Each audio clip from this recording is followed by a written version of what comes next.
Good day, everyone, and welcome to this co-sponsored GNSI IRES research initiative, The Path to Durable Peace in Ukraine.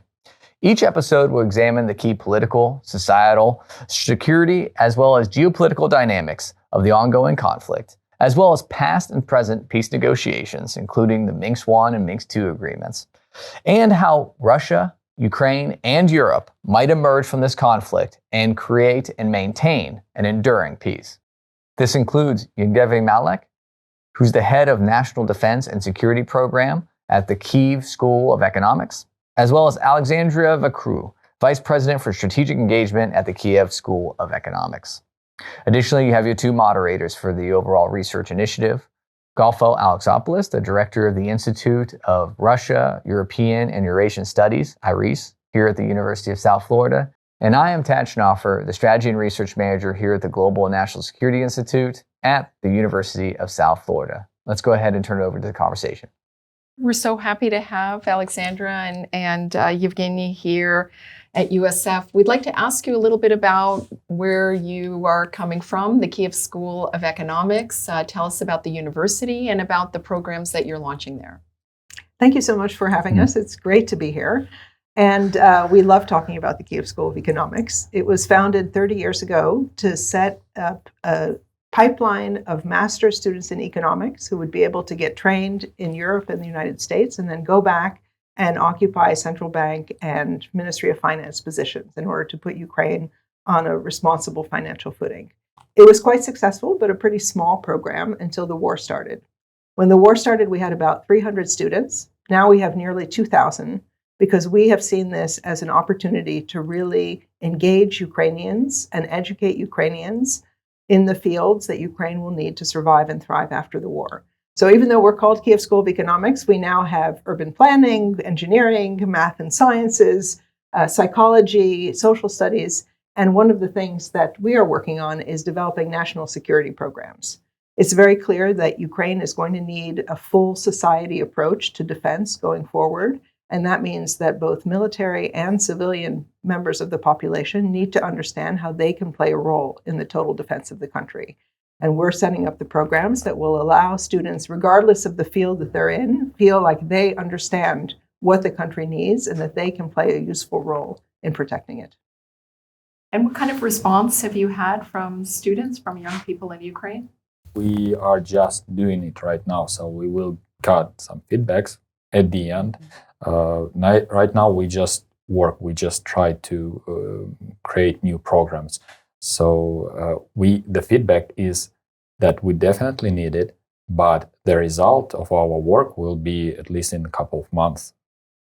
One of the things that's so interesting, though, is that the class is required for second-year men who are draft eligible. Mm-hmm. But what we found is that there are a lot of women and a lot of students in the third and fourth-year classes who are also interested in not only taking this basic training class, but also doing more hands-on training in the field so that they can really feel like they're prepared. So when we say hands-on training, what are we talking about? Is it more military stuff? Is it more drone-related? What are you guys working on? In case it's drone in the military, that's military stuff as well. So sure. Everything is more about military stuff. So we are speaking about basic abilities, basic skills in military. So tactical medicine, any tactics, drone skills, weapon skills, physical training, and etc. So it's not the aim is not to create a soldier. But the aim is to show students what does it mean, so they can feel it, they can see it by their own eyes, and then they make a choice. Mm-hmm.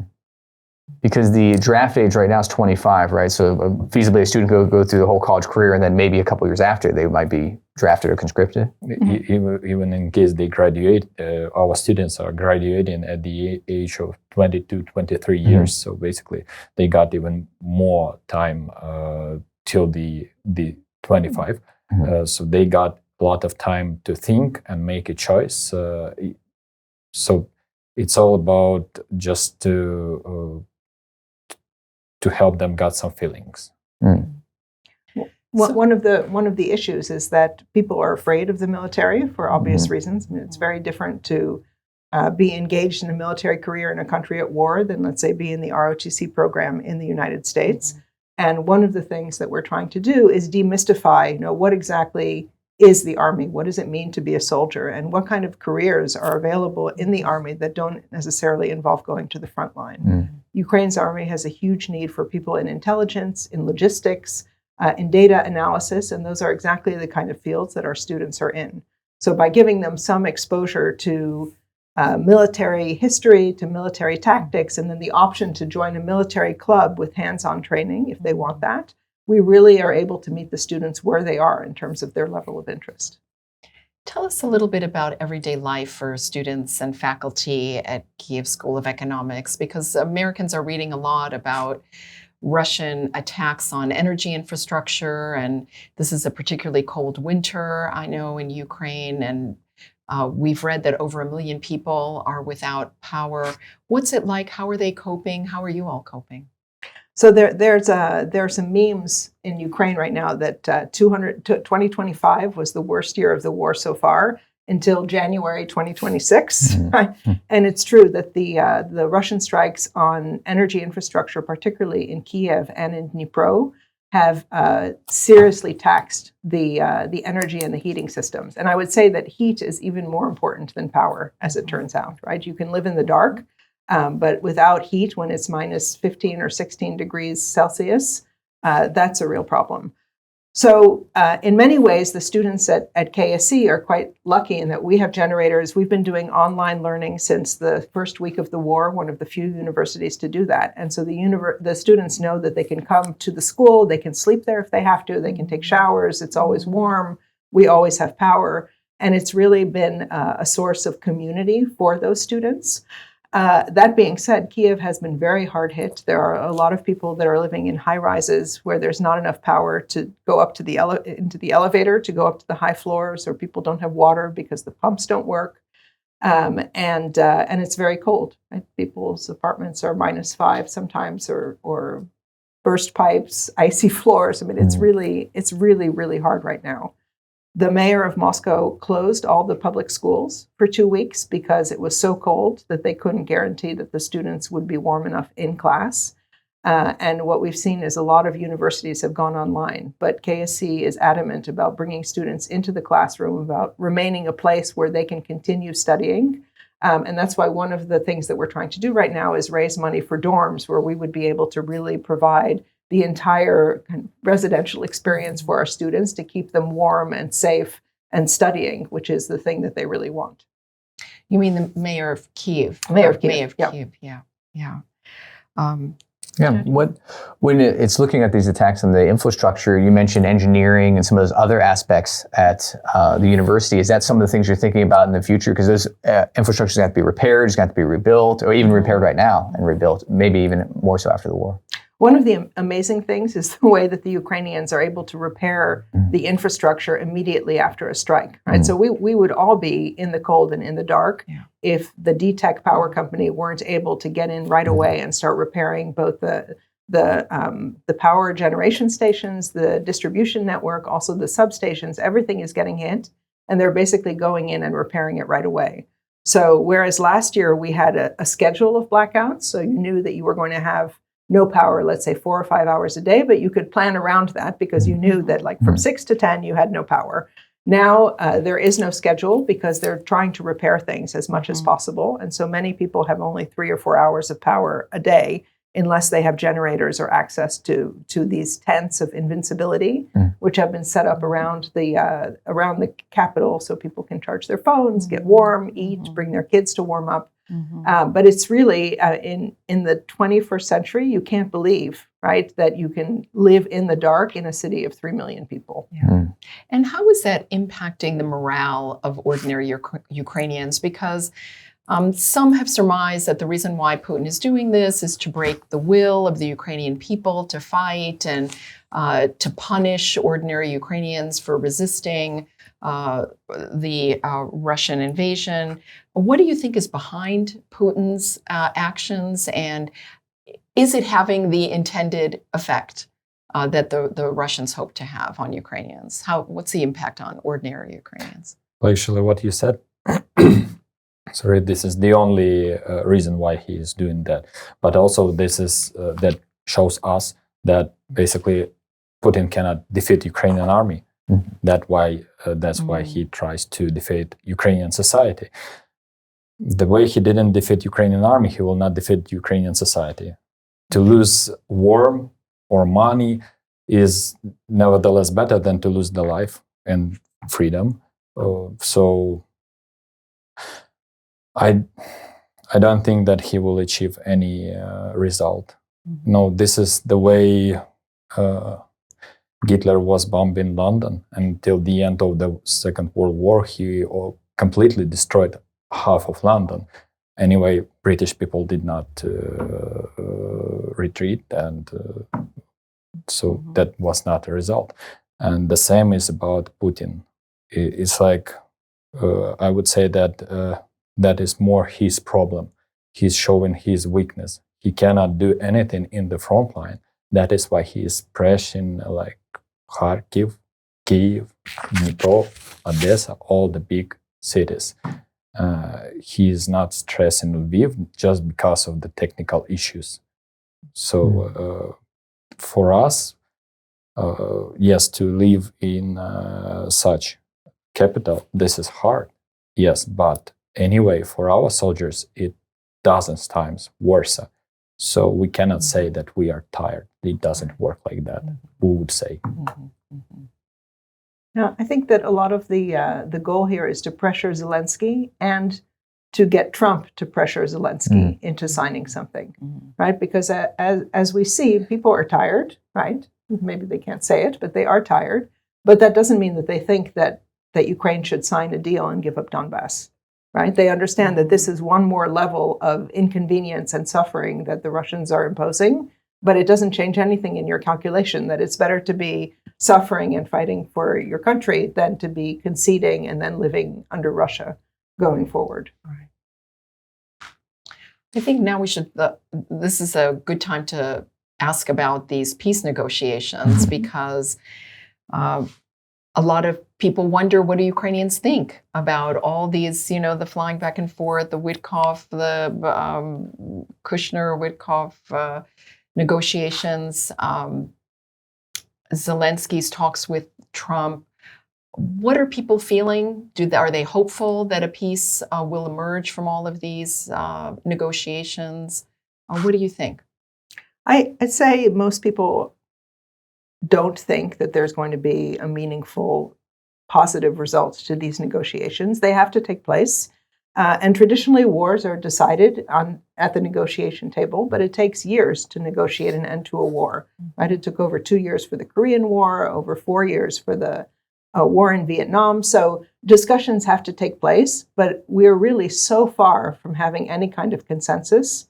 The Russians still have their maximalist demands. The ambassador to London, the Russian ambassador to London, was saying, basically we're just negotiating the terms of Ukraine's surrender. And so long as the Russians are thinking that, there's no chance to get any kind of negotiation. Now, I think the Ukrainians understand where Putin is coming from, right? They don't like it, but they understand it. What they don't understand is where the Americans are coming from and why the Americans are trying to pressure the Ukrainians into surrendering the Donbass.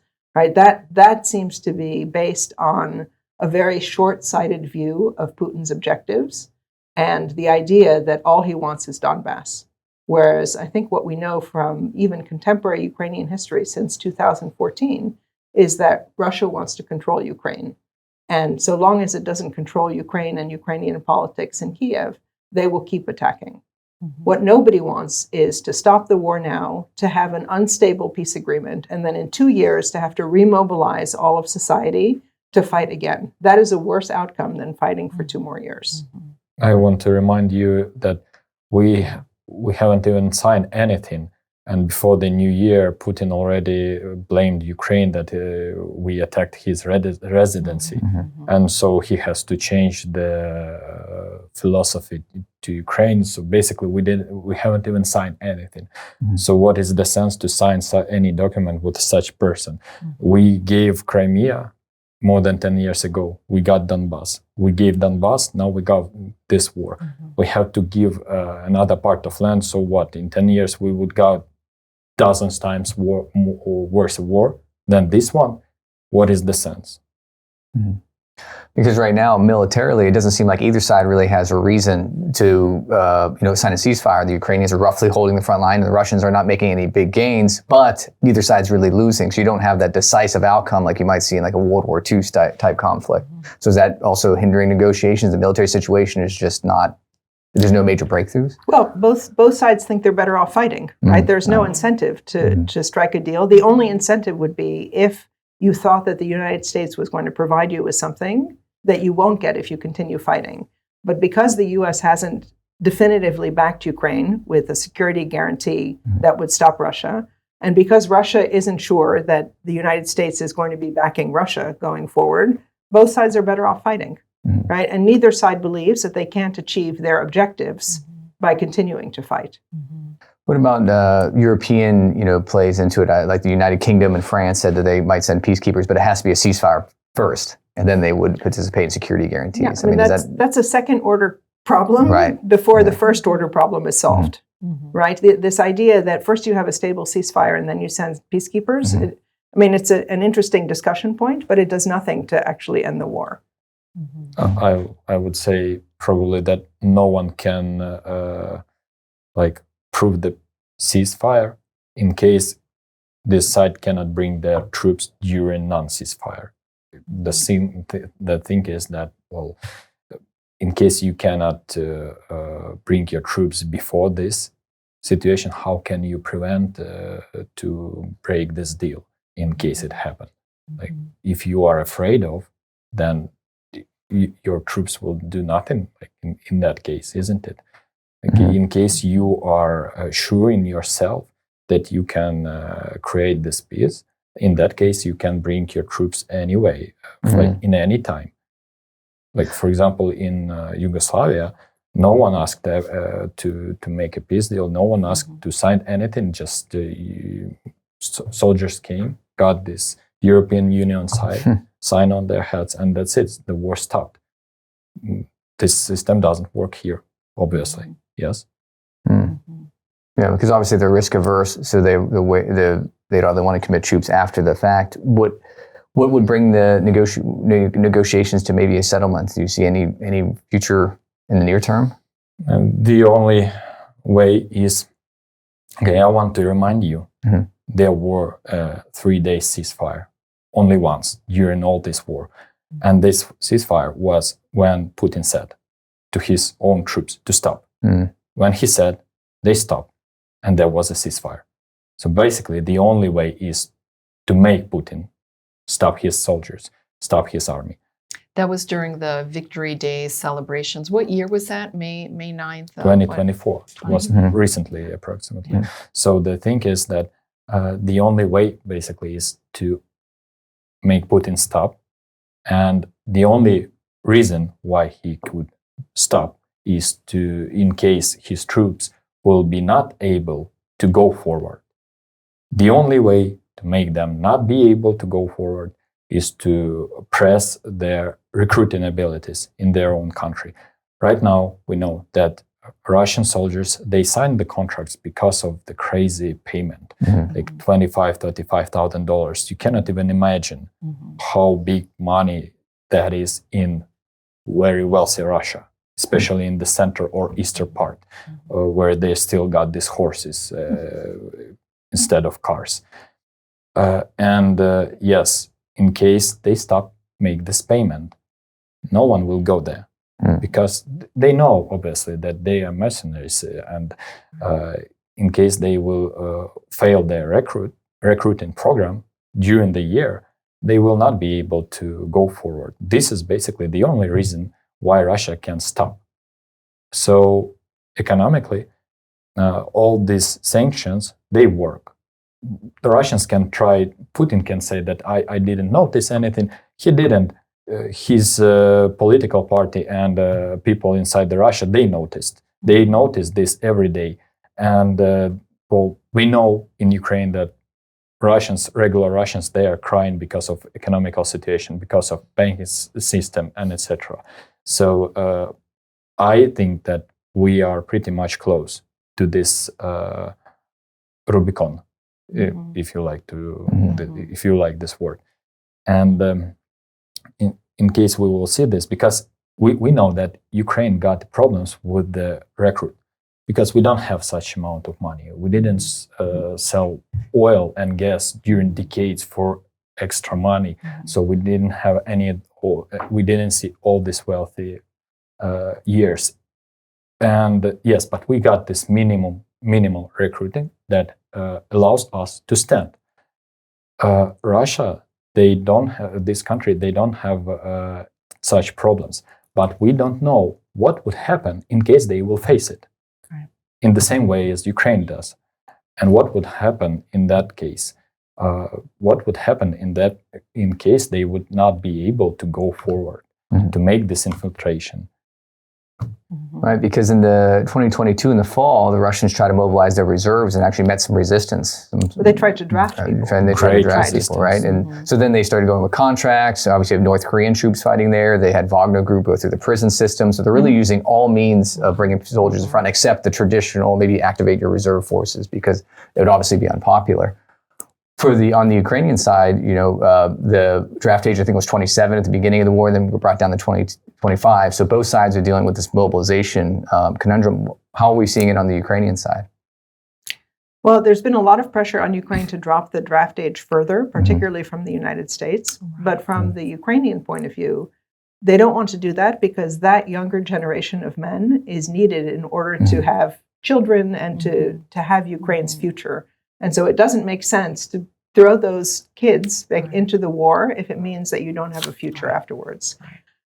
There is a mobilization problem, as Yevgeny said, on both sides. But at the moment, the Ukrainians are able to use technology to some extent to substitute for having additional infantry, whereas the Russians are able to use money to basically buy people that will allow them to fulfill their recruitment targets of around 400,000 soldiers a year.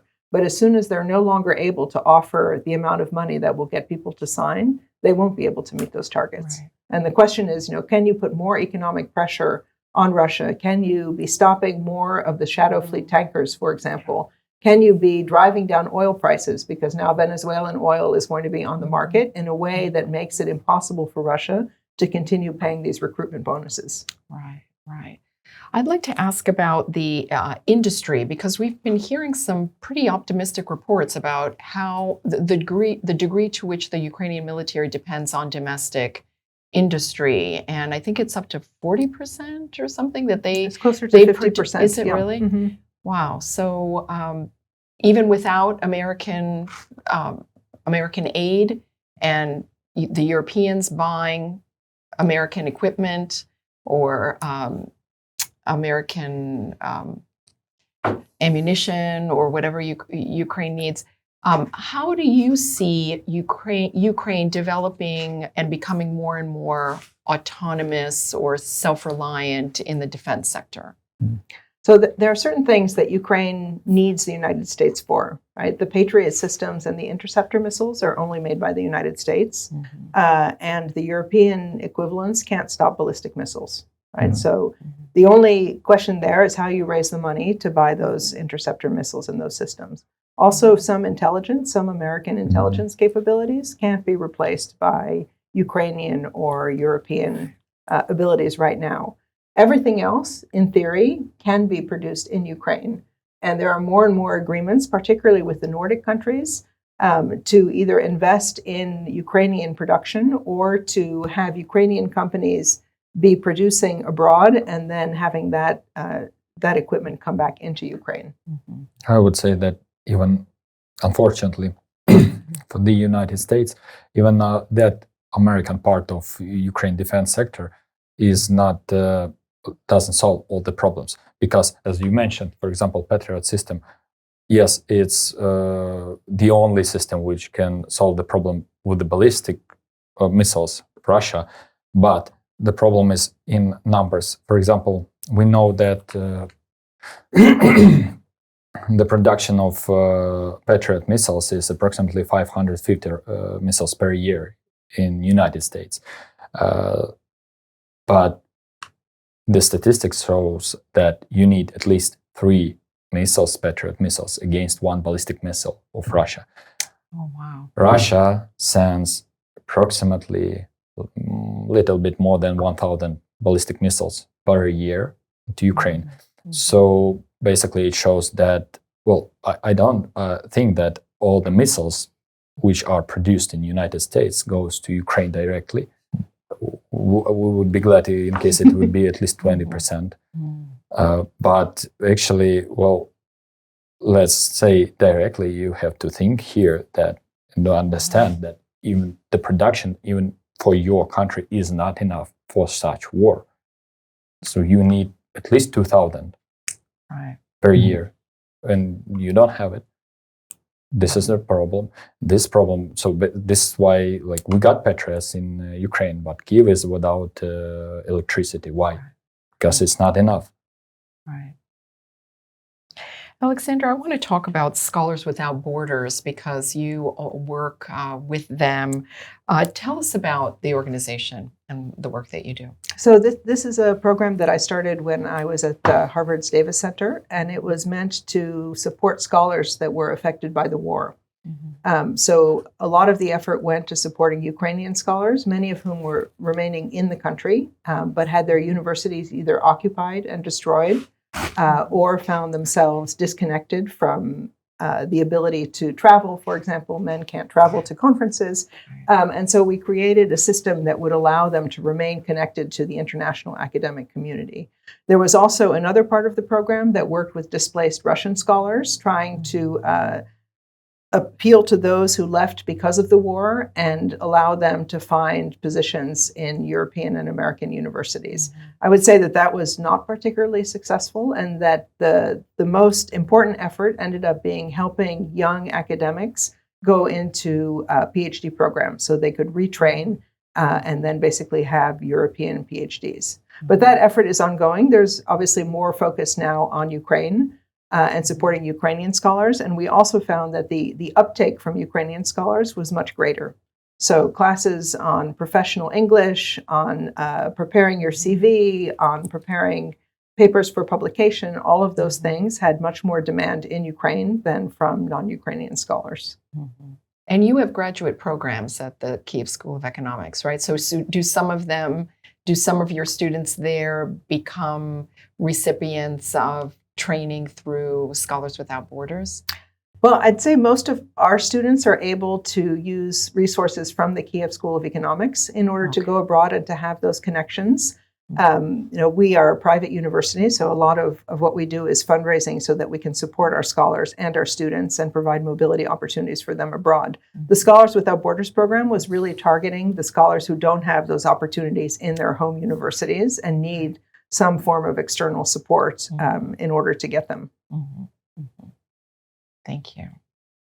And is that helping prepare the next generation of Ukrainians? We talked about Ukraine being able to be, self-sustaining in a sense, obviously with the current war, but also after the war. It's going to still need to maintain a large defense industry and a large military. Obviously, in the peace negotiations, the Russians want to bring the Ukrainian military down to 600,000. It's currently roughly, I think, 800,000. Right? But either way, Ukraine will have to maintain a large military after. So is that part of the thought process? That's one of the reasons that we're setting up national security studies, right? Because we know that you'll need not only a very professionalized army that's able to be working with NATO, for example, working in English, but you're also going to need entrepreneurs that are working on defense tech. No matter what, the Ukrainian military-industrial complex is going to be a driver of growth. If only to help Europe source what it's going to need now to deal with the greater Russian threat. But also just looking at the students and preparing them, we know that we are needing to prepare students that are going to be European citizens, right? And that means investing now so that those students have the languages, have the experience, have the qualifications, have the academic integrity, which has always been a problem in Ukraine, so that they are able to be mobile and go in and out of Europe and back to Ukraine. Right? If they're not able to come back to Ukraine after getting some form of education in Europe, then we failed. Right? The whole point is to create a university that keeps students in Ukraine for their education, attracts them back if they've left since the beginning of the war so that they feel that they can come back home, or makes it so that they realize that they can get a PhD, let's say, or another degree abroad, and then come back and teach at the Kyiv School of Economics. We want to be the place that people will return to Ukraine to teach at. Excellent. So after the war, Ukraine will undoubtedly be dealing with the trauma of the Russian assault and also the war crimes that were committed against Ukrainians. Are you hopeful that the projects that now exist, like the Reckoning Project and other like great investigative journalism and other initiatives, that they'll be able to adequately document and ultimately prosecute war crimes, Russian war crimes in Ukraine? We believe in all the European Union programs, and we rely on it. But we have to see the punishment, because in case we want to stop that, to prevent it in the future, we have to, people have to be responsible for their activities, isn't it? So this is the biggest problem. And I want to remind also that Putin refused all the war crimes he did in Ukraine, he and his army.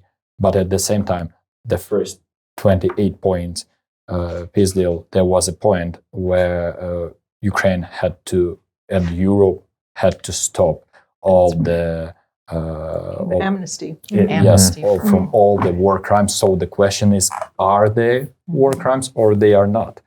But obviously they are. I know this as an ex-prisoner of war. I know everything what is going on there, and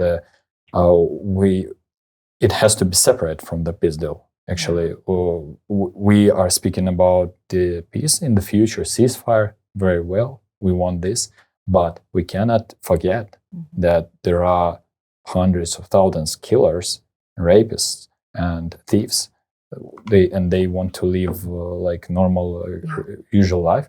They want to visit the European Union and United States because, at least to see, they earn big money. They want to travel, for example, and can we just forget about it? And believe that in 10 years, no one else would like to do the same instead of Putin or whatever. So, Evgeny, you spent 2 years in Russian captivity as a POW. Is the Russian government observing the Geneva Convention on the treatment of prisoners of war? Well, you know that Russia officially left Geneva Convention. This is first. The second, that officially they led to make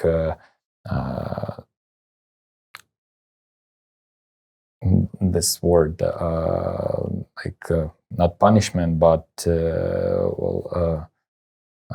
насилие. Violence. Yes, I'm sorry, I forgot this word. So basically, they allow violence in their prisons officially. Yeah. It's about the war crimes. So basically, I and can torture. Yes, right? And torture. Exactly. Yeah. Yes, I can understand why Putin says that they do not make tortures, they do not make war crimes, because due to the Russian law, this is not war crime. Actually, tortures and violence is obviously okay.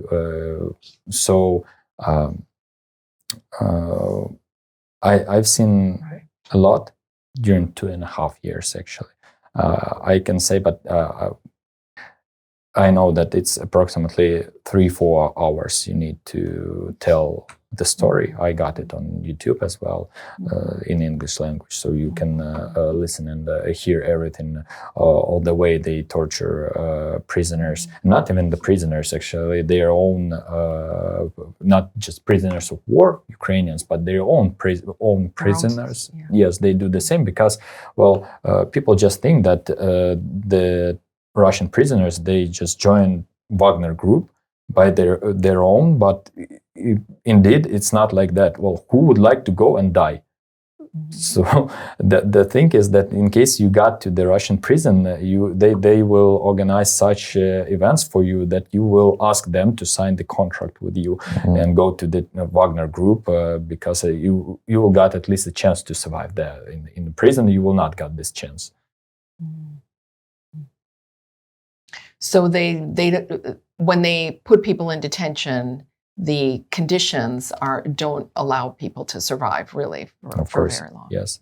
Yeah. How are you able to survive? Did you support one another? Did the different prisoners, were you together? Were you able to help each other? Okay. Of course, we did. Of course, you support each other because you have no chance. But at the same way, you have no chance to probably even not to survive, because the system is not to kill you, but to break you. This is difference, big difference. And basically, this is the same if you are in the river and you just go forward. You don't know what is gonna be after another turn, but you just go because this is the river is bringing you further forward. No one is asking you. So you just stand and wait till the moment. You don't know anything, and you just dream about food, about warmth, about freedom, and in case you're lucky, yes, you get out from there. I want to remind you that thousands of soldiers, even the Mariupol defenders, are still in the prison because Russians, they really hate us for this defense, for that battle. And the worst is to bring Marines and Azov soldiers who were Mariupol defenders back to Ukraine from the captivity. They loved to say that Ukrainian government doesn't care about Mariupol defenders and they forgot about us. They told it they told it to me when I was there, but the story was that how it comes that I got back with other Mariupol defenders. There was a company when Ukraine got to Kursk. A campaign, yes, a campaign when Ukrainian soldiers came to Kursk and got battled there. And the thing is that Putin, they got conscripts in their own army still. And Putin gave a word that conscripts will not take a part in war in Ukraine because of the mothers. He doesn't want to have these problems. He want to get a stable situation inside Moscow at least. And when our soldiers got to Kursk, they prisoned more than 400 conscripts because they were like a border guards. And what happened in 1 month, even less, we got exchanged of Mariupol defenders, some of our amount, for these conscripts. Now I have a question: who doesn't want to get this exchange? Well, basically, when we got these conscripts, immediately we got exchanged. Immediately. But till the moment we got just Russian contracts, especially these ex-prisoners. Right. They don't care about them. Of course, who cares? Yeah. Because I know that's been part of the discussions is the prisoner exchange, and it never goes anywhere. Exactly, because Russians, for them, yes, they send these prisoners, marginals, people who basically, who can sign a contract and go to another land, to another country to kill people for $25,000? Right. Well, not really best people, isn't it? So who cares about these people in Russia? Basically, they don't care about themselves. How can they care, for example, about Ukrainians in their own prisons? Yeah, because it's interesting, because in the Russian war in Afghanistan, they only lost 15,000 dead, about 100,000 casualties, but they faced a lot more public, protests and civil unrest than others against the campaign. But what's different now? Is it the state's more repressive? The people are just different, I guess, caliber of people who are in the military now? Or? This is a very good question. In Afghanistan, there was a war, but it was conscripts who were fighting because Soviet Union didn't have the majority soldiers were conscripts. In Russia, they tried to do this. Then when they tried to make mobilization in the year 2022, and they failed. All the time, they are saying about failed mobilization in Ukraine. Well, basically, it's going on even now. And their mobilization, they stopped it at the very beginning because they could understand that they will not be able to mobilize people even in the way Ukraine does this. So they started Putin basically created the biggest mercenary army in the world's history. Indeed. Like every year they got more than 400,000 contracts. Can you imagine yearly? In the United States, you don't have such abilities right now. So this is crazy. And that is the way. It helps to the government safe, stable situation, because people in Russia, they do not consider these mercenaries as defenders. And we know this because actually this is a social problem for Russian veterans who got back to Russia, who survived somehow and got back.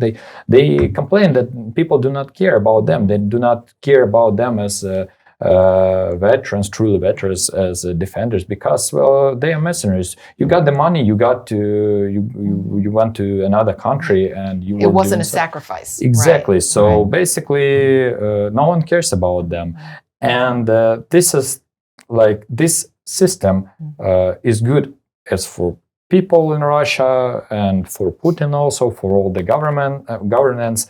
The worst is for these mercenaries, actually, at the end, especially in case they come back without the leg or without an arm, because government says, well, we do not need to do anything. You signed the contract.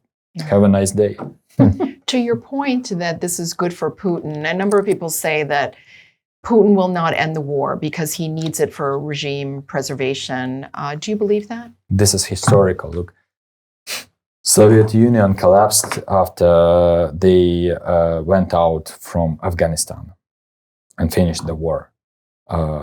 Russian Empire collapsed after they signed a peace deal agreement and finished the war. Basically, they got the first revolution after the Japanese War. That was 1905. Yes, right. Exactly. The emperor was really lucky to stay for another 10 years, but in other war they collapsed as well. So basically, Putin knows that this is the Russian disease just to be involved in some war abroad and collapsed from inside after the war ends. So basically, for him, I think I don't see any reason for him to sign anything. Right. Even in case he would get a deal like take all the Ukraine, he would say, and Poland, because anything he signs, this is gonna be the last signature from him as Russian president. Right. He'll have to deal with demobilized soldiers and exactly. Well, you think the lesson would be don't get into the war.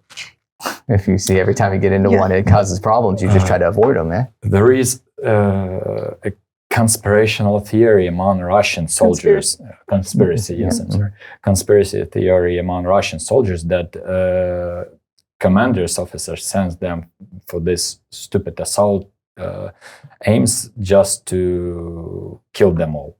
Because Russian government doesn't want them to come back. Yeah. No, I have read stories about how they kill the wounded rather than bring them back from the battlefield, and they're not even recording who dies because they don't want to then pay an additional. So of course, $100,000 you have to pay. Right. Right. With the you mentioned the mobilization in 2022, and you mentioned that it didn't pan out. That the Russians weren't able to pull it off. What of conscripts? Was that just public pushback? Was that because their systems weren't really up to date, or what combination of factors affected that mobilization in the fall of 22? For me, it's hard to give an answer because at that time I was in Russian prison actually, and I didn't even know that they got this mobilization. But when I got back, I saw some feedback in social media among the Russians that they started just to escape from the country, especially these young students under 25, and that was mess. Russian government couldn't do anything with that, so they stopped it. Could you imagine, Russia, 140 million people, couldn't gather more than 300,000 mobilized people? It's that means something. Yeah. There's something else you mentioned about the possibly negotiating the POW exchange, the prisoner of war exchanges, or the war crime issues separately from a ceasefire. And it kind of reminded me of in the Korean War, where they had to negotiate. The POW exchange was a big deal. It was one of the big hinges on slowing down the discussions. Is there any way to divorce those two, an actual ceasefire on the front lines, and then have maybe a POW exchange conversation on the side, or have they been too entrenched in current ongoing negotiations? Well, one of the things that's remarkable is that there have been POW exchanges during the fighting of the war, right? That's unusual.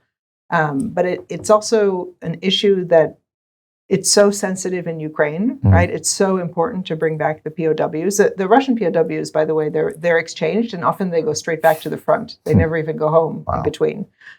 So it's not a problem for the Russians, but it's very important for the Ukrainians. But I would say that and the question of prosecution of war crimes, right, are central to what Ukraine is negotiating.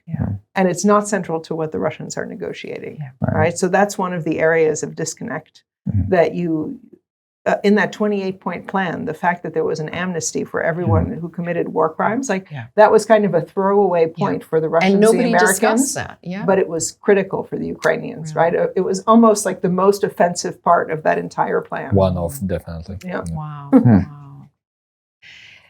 I want to ask about Europe, because Ukraine's home is in Europe, and Ukraine very much wants to be a part of Europe and a normal rule of law state. How do you perceive Ukraine's allies in Europe? Do you think they're doing enough and not too much? I mean, what's your assessment of the support that Ukraine is getting from Europe? And do you feel that the Europeans are welcoming Ukraine into their community?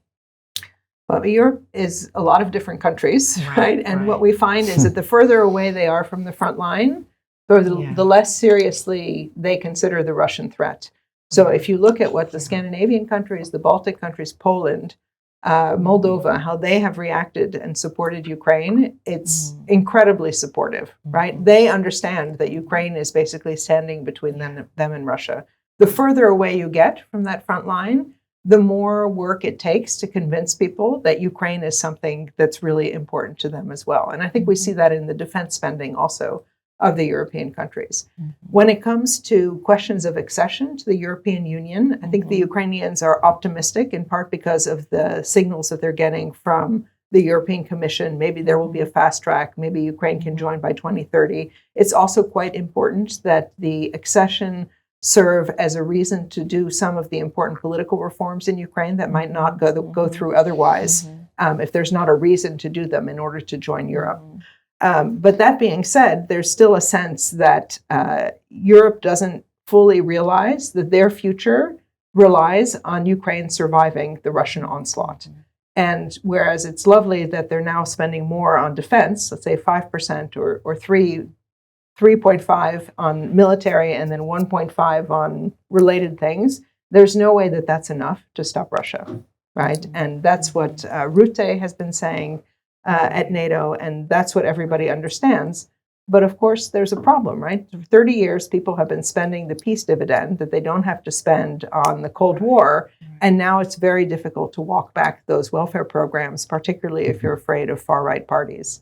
So European countries are really in a political bind, but if we consider what some of them have said, which is like, if you don't have security, it doesn't matter how good your welfare program is, right? If you're going to be fighting the Russians. I think that there's a sense that not all Europeans understand quite how serious the threat is, and that Ukrainians are dying basically to protect Europe.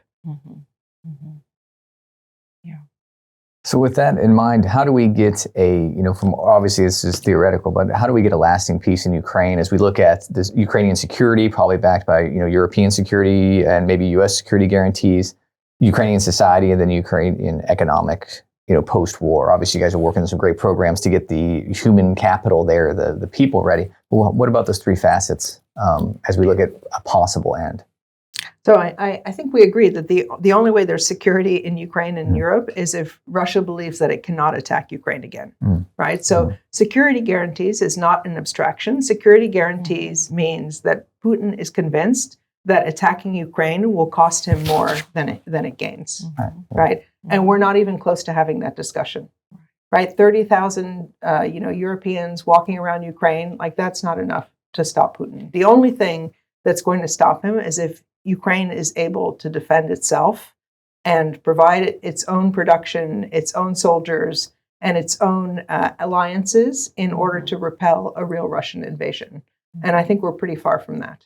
Also, you should know that, again, it's just you have to study more Russian society, especially this military society. For them, I'm telling you that this is well known. Even this 28-point plan, which was like from the very beginning, is a disaster. For Putin, probably not, but for the community, military community of Russia, this is a disaster. Like they cannot understand, like even in case they, and this modernized plan, 20 points, even in case they got this small part of the Donetsk region, in case they got it, this is multiple disaster. From the military point of view, from the point of view of the Russian army. From the military point of view, this war is disaster from the very beginning. Right. Actually, yes, but I mean from this social military opinion. These experts who tried during all these years who tried to explain Russian society what is this war about, why this is a sacrifice, and etc. and blah blah blah. And then they sign a document where when they stop and they got what 200 villages. This is the sacrifice. Yes, this is the reason they spent almost $1 trillion and lost $300 billion in Europe. This is the reason. Like this is crazy. You cannot. People can be stupid, but not so much. Yes, isn't it? Like you cannot say that this is a right choice. So for them, this is a disaster, and this is another reason why this agreement cannot be signed actually from the Russian side, because this is going to be a defeat for them, and they will feel it inside, like probably in 1-2 years. So I don't see any opportunity for now to sign such agreement. So it will really take a new Russian administration post-Putin to sign a credible peace? Is that what you think? Yeah. And it will take Ukrainian force, right, to fight the Russians. The Russians have to believe that they cannot win. Right. They cannot get more than they've gotten, and maybe they're going to lose what they got. I want to add that usually when we got new Russian administration, Russia becomes smaller. It's like we have to like think about it as well. So it seems to be a trap for Russia. Like they made this choice. Now what can they? They cannot do anything with this situation. Like all this reality we got on the front line, this is probably the only way for Russia to act. So probably sometimes I got the feeling that, there's going to be a day when Russian soldiers would say, okay, that's it. Let's just stop it and forget about it as a horror dream. So because, I don't understand how they make this infiltration in Ukrainian fields in -15.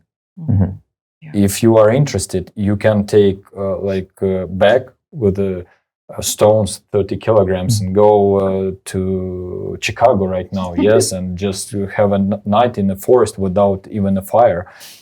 And just, even though you can die without any bullets, without anything, you probably die because of that. So how are they fighting right now? This is crazy. This is madness. But they still are doing this because they cannot stop and say, okay, we are not able.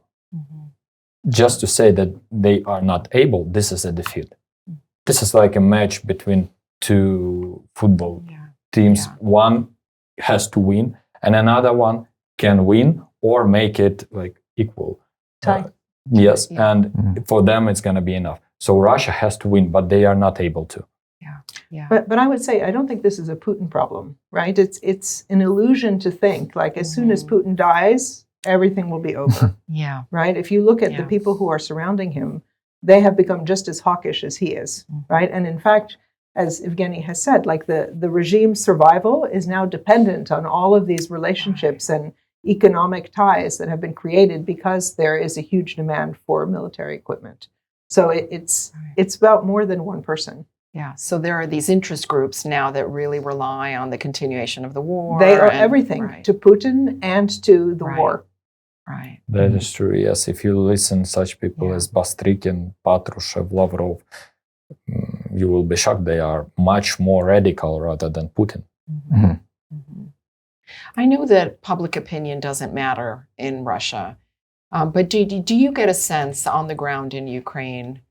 What is your view? Is this Putin's war or Russia's war? There's that debate within the field about whether Putin is just reflecting an opinion about Ukraine that is very common, and this colonial perspective, or is this really a worldview that's more isolated to this, far right, deeply nationalist group that resides in the Kremlin now, and that the broader Russian society is just kind of going along and trying to survive? What's your sense? What do you think is really going on there?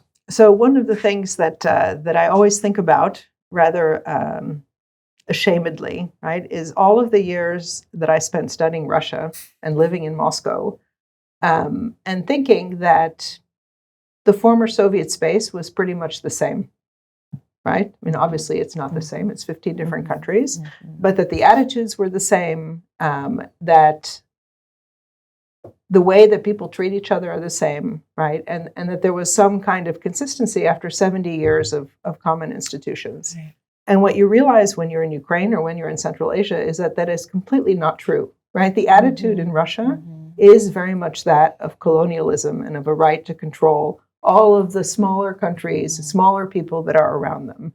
And that the underlying attitude of Russians towards Ukrainians or Kazakhs or Kyrgyz or Georgians is that they basically have to submit because they're small and insignificant countries.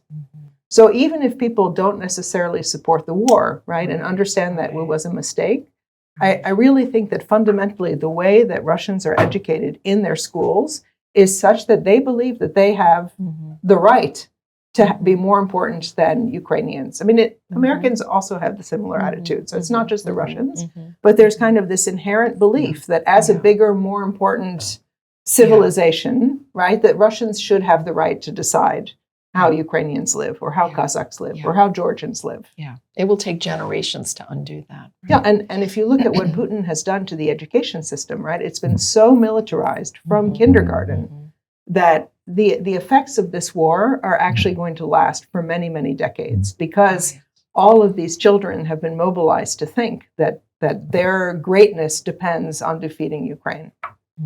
I don't know if you agree. Very, very much agree. And I would say that, well, let's imagine that not United States with the NATO defeated, for example, in Iraq, that president, I forgot him. Saddam Hussein. But it would be Russia. When United States did it, you just let them to got new democratical authorities. If Russia do this, they would send authorities from Moscow directly to Baghdad. This is the way they do. They did it in Abkhazia. They did it in Ossetia. They did it in Crimea. They did it in Prydnestrovia, they did it in Donetsk, and finally, Georgia. So this is the way they treat to the governance. They do not let other nations to get their own elite and their own authority. They don't believe that these people are able to rule. They think that it's just about the Moscow, not even the Russia, but about the Moscow. Yeah, I mean, it sounds right, particularly with the conversation about how they're mobilizing the populations and kind of avoiding the urban elite and maybe the people who would be most likely to push back. That's exactly the plan, right? It's not even subtle, right? The idea is you make sure that Moscow and St. Petersburg are minimally affected, right? Mhm. Restaurants are packed, Mhm. big New Year's celebrations, right? And you try and draw your soldiers from the poor areas where they're super excited to have these enormous incomes, right? Because the opportunities that they have in Buryatia, for example, are so bad that you would rather take your chances of surviving on the front line than be sitting in Buryatia with no job. And there's a very interesting set of research by the Bank of Finland on bank accounts across Russia. And you can see from that where the soldiers are coming from. And they're basically coming from these ethnic republics that are much poorer than the urban areas because they have no opportunities and also because they're being targeted as being not as vital to Russia as the Russian populations. Right. So basically answering your question from the very beginning, like this is the war of occupied Russia by Moscow against anyone else, like Ukraine and other countries like Georgia, for example, and Moldova and etc. Yeah. They firstly Moscow occupied all these people, all these national republics inside of Russia, such as Tatarstan, Dagestan, Buryatia, Bashkiria, Udmurti, Chuvashi, and you got Mordvinцы, you got dozens of them. So basically, you got almost 200 different nationalities inside of Russia. Well, as we come close to the close, I wondered if we could take just a couple steps back on the phrase, we talked about how to get a peace in Ukraine, and one has to be the idea that Russia would feel like it could not attack Ukraine and benefit from it. So what was the feeling in 2022 in Ukraine, and why did the Russians, based on what we can see, why did they feel like they could get the benefit of attacking then? So how do we do not recreate that scenario? This is very interesting, right? And it's to some extent about the failure of regional studies. Right, the Russians were so convinced that they understood Ukraine, right, that they had figured out how to basically corrupt the Ukrainian elites and get what they needed from them, that they stopped really treating Ukraine as a separate country. And the people that they had giving them information about what was happening in Ukraine were feeding them what they wanted to hear. So the Russians really believed that the Ukrainians were going to be welcoming them when they invaded.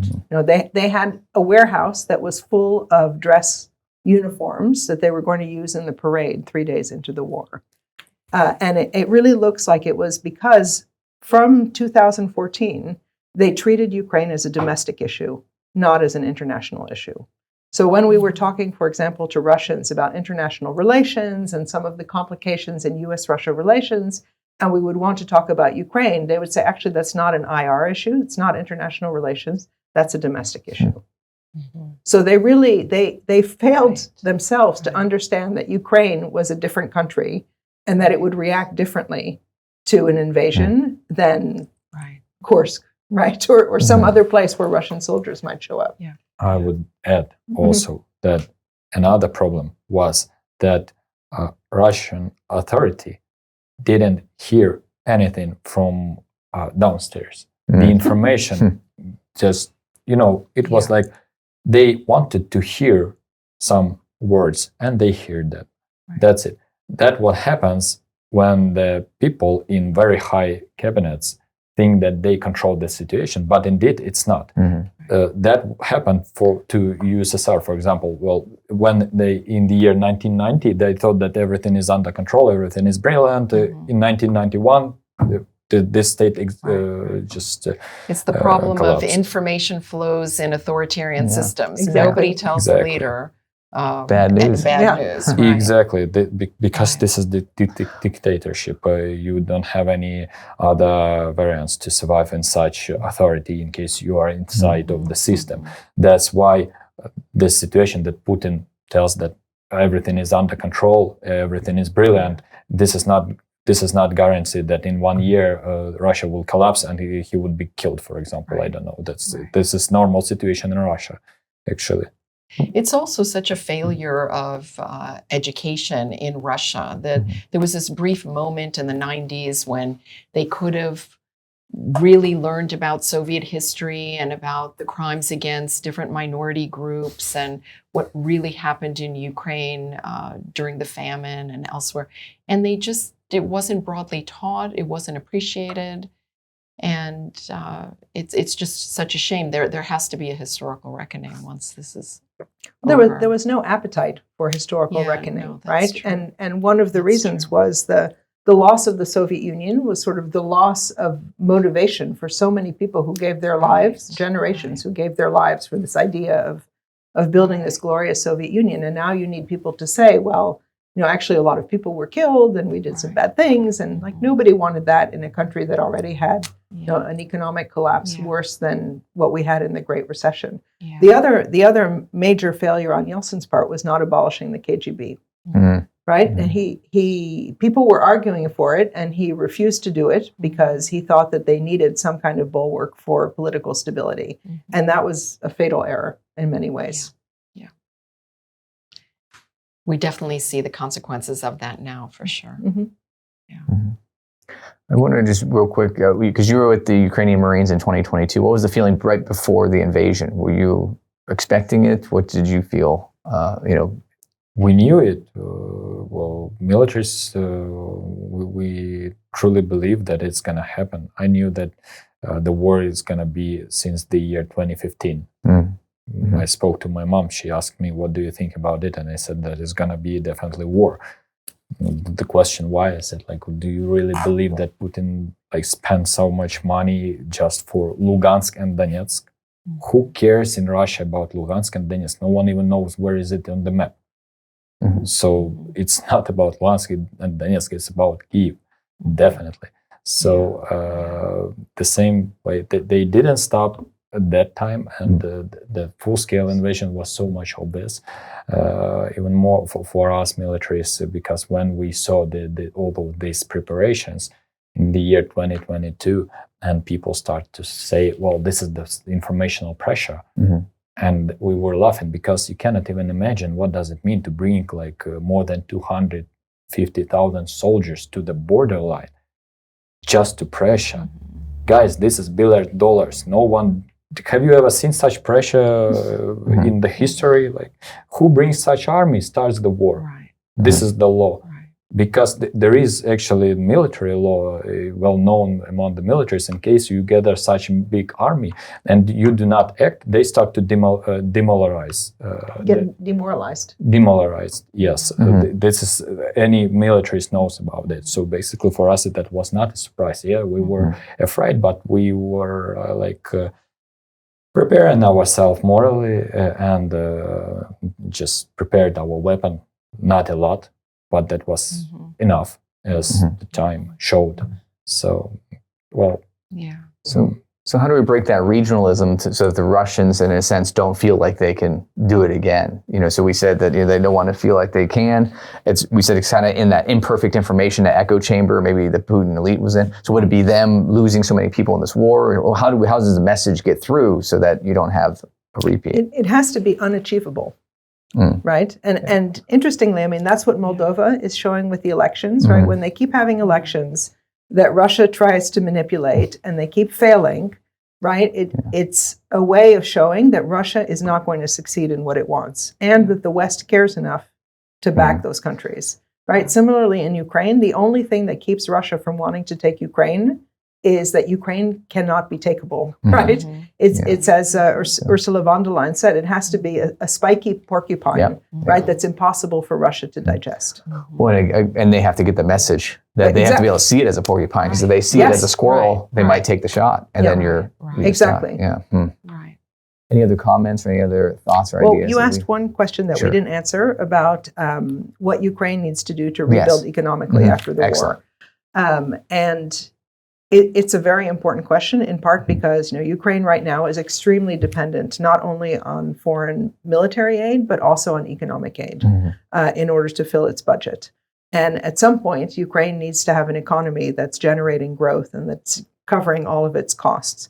That is partially going to be by focusing on defense tech. Now, it's known that Ukraine has some of the leading defense technology, whether it's drones or other types of equipment, but they're going to have to scale that up. And right now, the biggest bottleneck to increasing Ukrainian production is not technology, it's not facilities, it's capital. So if there were more investment coming into Ukraine in defense technology, there would be more production.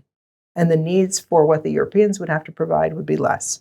There are all sorts of complicated reasons why investment in Ukraine is difficult to do. One is that there isn't enough in terms of insurance guarantees.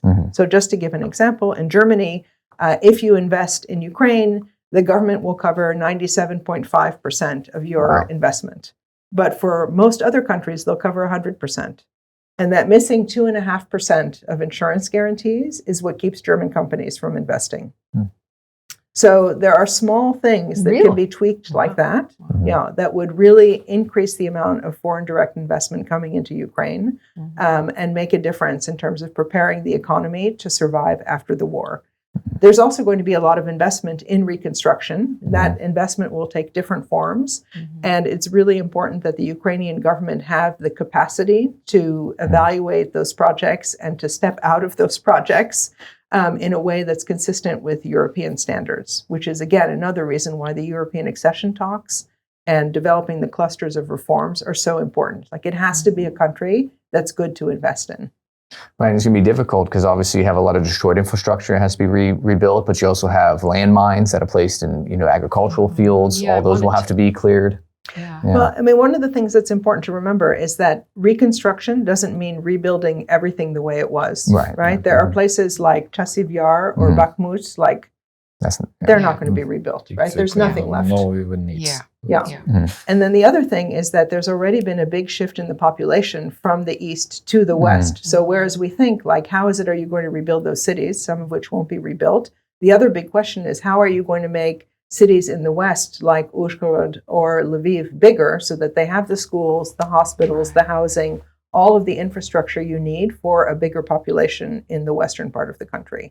So it's reconstruction in a way is a word that disguises what's actually going to happen, right? It's construction and it's recreating a new Ukraine with the reality that there's always going to be hostility next door, right? And so you need to build a country that's resilient not only militarily, but also economically, so that production, for example, is not just one missile strike away from being destroyed. Right, yeah. How is the agricultural sector doing? Are they feeding themselves?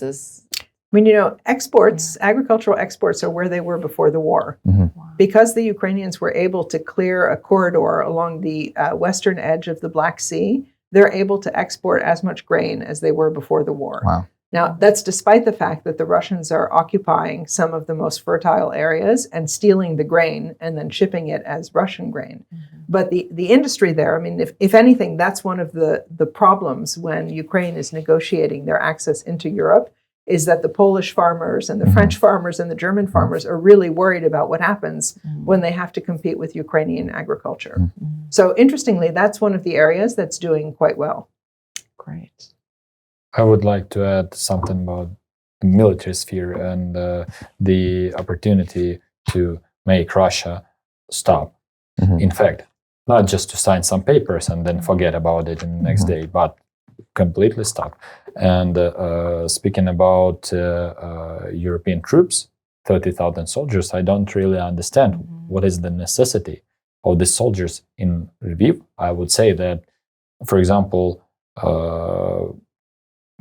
more than 500 air jets of air forces of European countries or even United States and etc. in Poland, in Baltic countries, in Romania, taking a part in defense of Ukraine would be much dozens times better. And we have to think about an opportunity of Russia to give an equal request.